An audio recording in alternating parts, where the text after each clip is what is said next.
est vraiment indépendant. Moi, j'adore bivouaquer, j'adore sortir ma tente tous les soirs et la ranger tous les matins. C'est la façon de voyager qui me correspond le plus. Le défi sportif, je vais réussir à partir de France et rentrer en France avec mon vélo. Je pense que la force du voyage, c'est qu'il faut réussir à s'adapter en fait, à tout changement et faut pas rester obstiné par rapport à ce qu'on avait prévu de base, puisque c'est ce qui fait le voyage en fait. J'étais étudiant, j'ai lu un livre qui s'appelle Le bonheur au bout du guidon. C'est un Français qui était parti 3 ans faire un tour du monde à vélo. Et j'ai trouvé ça génial. J'ai fait un tour de l'Europe à vélo électrique pendant 10 mois avec l'un de mes meilleurs amis. Ouais, oui, oui. En fait, au début des vélos électriques, on voulait montrer que c'était possible et rendre le voyage accessible à tous. Revenu, j'avais déjà envie de repartir, donc pendant 2 ans, j'ai travaillé, j'ai été surveillant dans un lycée, j'étais animateur en centre de loisirs et en colonie de vacances pour économiser. Je me suis donné 3 ans pour voyager. Je voulais être prêt à partir, donc j'ai surtout profité des gens. C'était plutôt une préparation psychologique au départ, plutôt qu'une préparation physique. J'avais qu'une hâte, c'était de voir ailleurs parce que j'avais déjà découvert. Donc je suis parti vers l'Afrique. Et donc j'ai traversé le Maroc en passant par le Sahara occidental, donc par la route qui longe la côte. J'ai traversé la Mauritanie jusqu'au Sénégal. De Dakar, j'ai fait du bateau stop jusqu'à l'île du Cap-Vert. Là, j'ai pris un avion pour aller à Rio de Janeiro. Et donc après, j'ai fait la côte du Brésil, vers l'Uruguay, l'Argentine. Ensuite, j'ai traversé Buenos Aires à Santiago du Chili. Donc on a tout remonté l'Amérique du Sud, tout traversé l'Amérique centrale. Et là, on est au Mexique. Pardon, la traversée du Sahara, pour moi, ça a été incroyable parce que je me suis trouvé seul au milieu de nulle part et ça a été des grosses distances par jour. Il y a du vent, ça peut être favorable comme totalement défavorable. J'ai réalisé une journée à 210 km, le lendemain j'ai fait 230 km. J'ai jamais fait 440 km comme ça en 2 jours et je ne le referai jamais, je pense. C'était une super expérience. Je crois que ça a été vraiment le déclic de me dire bon bah voilà, je sais pourquoi je fais ça, j'adore faire ça et je sais que j'irai au bout en fait. Là je sais. Surtout dans des régions comme ça, ouais, c'est compliqué. On peut pas dormir n'importe où. Donc, dans le désert, déjà, c'est déconseillé parce que il y a plusieurs dangers. Ça peut être les humains, hein, tout simplement. Ça peut être des petites bestioles, ça peut être n'importe quoi. Et le vent peut se lever. Les nuits sont fraîches aussi. Donc, on avait pour habitude de dormir dans les stations essence. Donc, il faut prévoir l'eau. Si on le sent pas, faut vraiment s'écouter. C'est un instinct qu'on a en nous, hein. Tout le monde là et il faut s'écouter. Après, si je viens parler à l'aspect sécurité en Mauritanie ou même dans le Sahara, faut savoir que moi je suis resté vraiment sur la partie de la côte du pays, donc c'est des endroits qui sont assez sécurisés. Il y a plein de barrages de gendarmerie qui demandent ton passeport, tu peux même dormir avec eux, même si c'est des barrages de fortune, hein, ils dans des tentes. Je pense qu'il n'y avait pas un réel danger à partir du moment où on fait les choses dans les règles et qu'on suit les instructions des gendarmes, par exemple. Si on s'écarte de ces zones-là, où là, ça devient un peu plus compliqué, il arrive quand même un moment où on se retrouve dans un endroit qu'on ne sent pas et qu'on n'a pas le choix. On est arrivé à la frontière entre le Maroc et la Mauritanie. La frontière était fermée. On me dit toujours que c'est à éviter parce que c'est dangereux. Quand tu arrives avec ton vélo et que tu as quand même de l'équipement, tu te retrouves à dormir dans une cour. C'était derrière un hôtel, là où les gens qui travaillent à la frontière, les vendeurs, vivaient en fait dans des sortes de petites maisons en tôle, quoi. Pendant 1 heure, je me sentais pas bien. Après, j'ai discuté avec les gens et après, je me suis vraiment senti super en confiance, alors que ça peut vraiment être un endroit qui est anxiogène. Je dis au début que j'étais en danger et puis en fait, les gens m'ont invité à manger. Finalement, j'ai passé une bonne nuit. Au Mexique, en fait, on arrive dans une rue et il y a quelqu'un qui nous interpelle et qui nous demande ce qu'on fait. Le soir, vous venez avec nous. Du coup, on est allé faire le nouvel an avec toute la famille. Plus authentique, c'est impossible.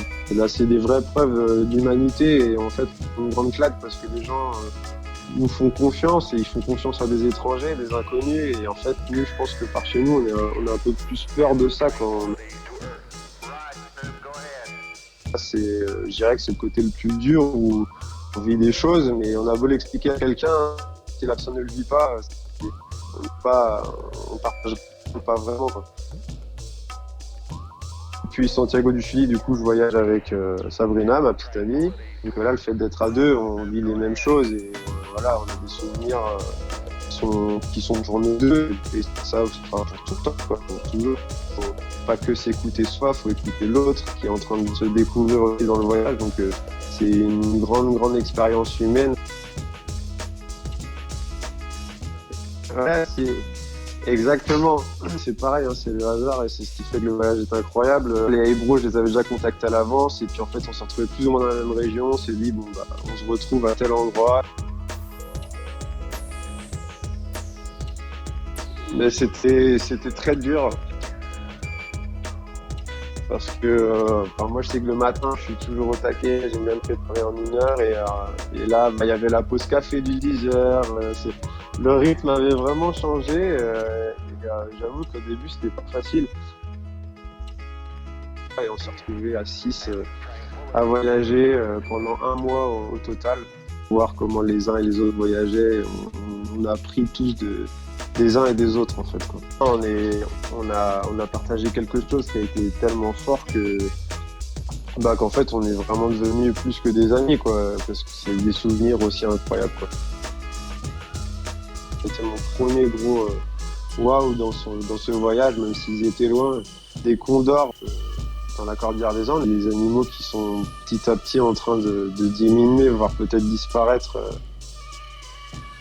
On pose la tente, tous les affaires sont prêtes, la nuit est tombée, et là on voit un scorpion, on se dit bon bah ça fait, ça fait un peu peur, mais bon après on est deux pour se rassurer.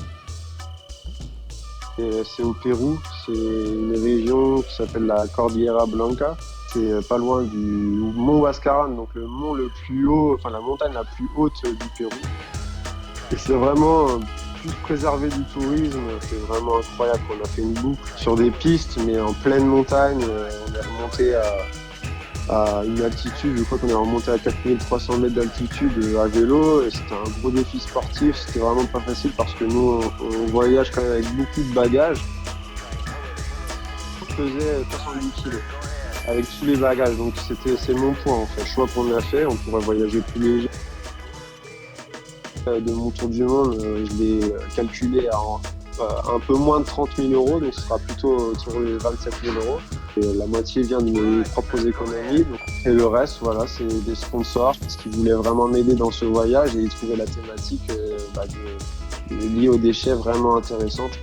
Donc ça peut être du matériel, par exemple mon vélo c'est Riverside Decathlon. Je teste leur vélo, c'est un prototype, donc le vélo ne m'appartient pas.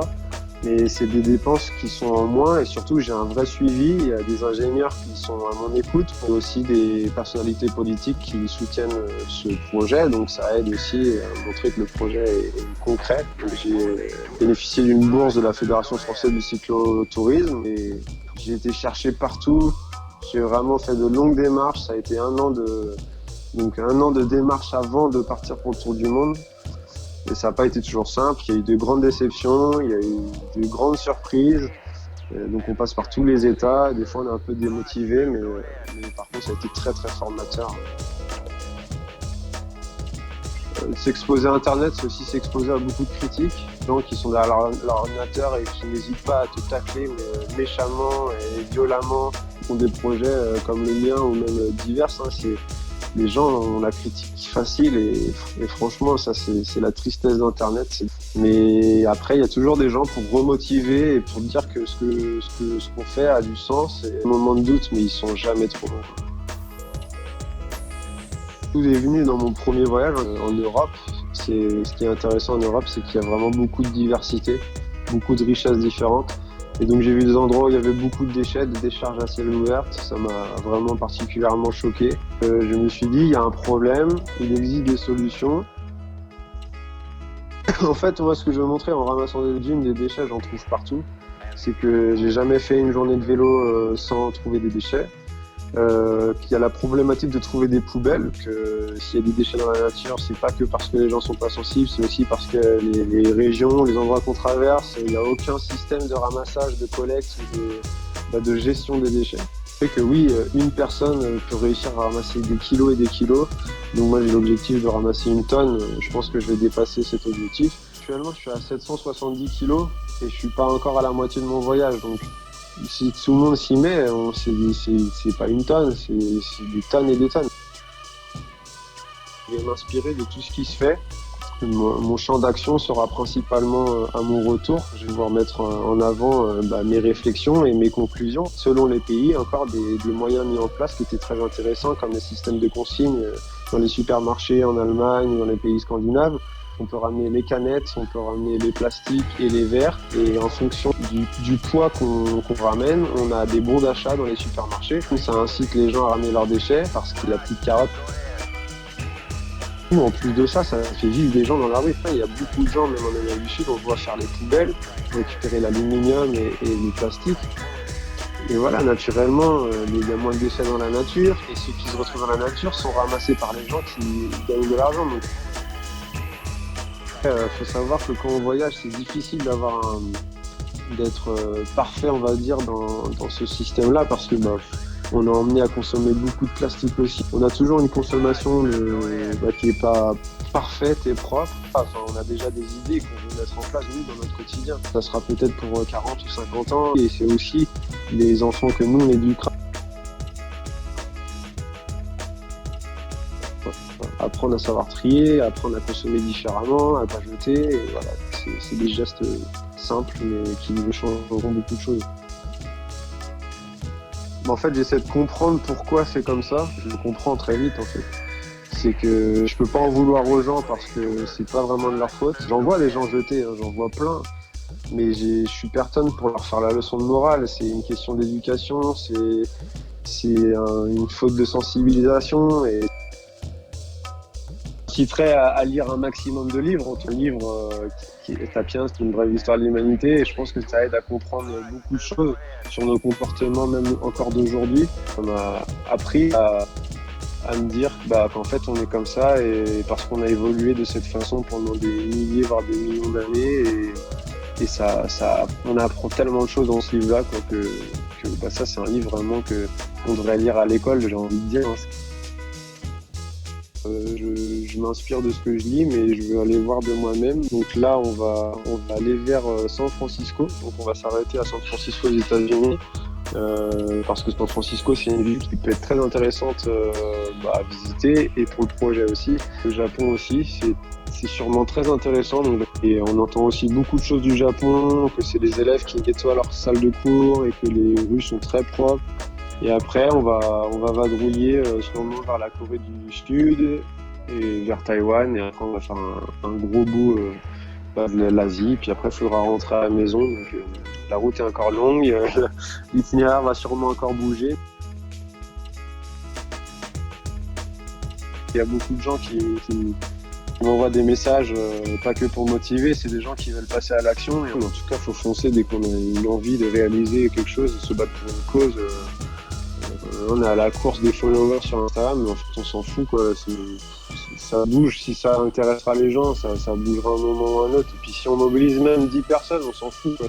C'est toujours ça de gagner, quoi. S'il y a d'autres personnes qui souhaitent se lancer dans un projet similaire ou dans un voyage, quelconque voyage, faut pas hésiter à me contacter ou à contacter d'autres voyageurs. En général, les gens sont assez ouverts, c'est une belle communauté. On s'entraide pour justement arriver à réaliser nos rêves et à défendre des causes.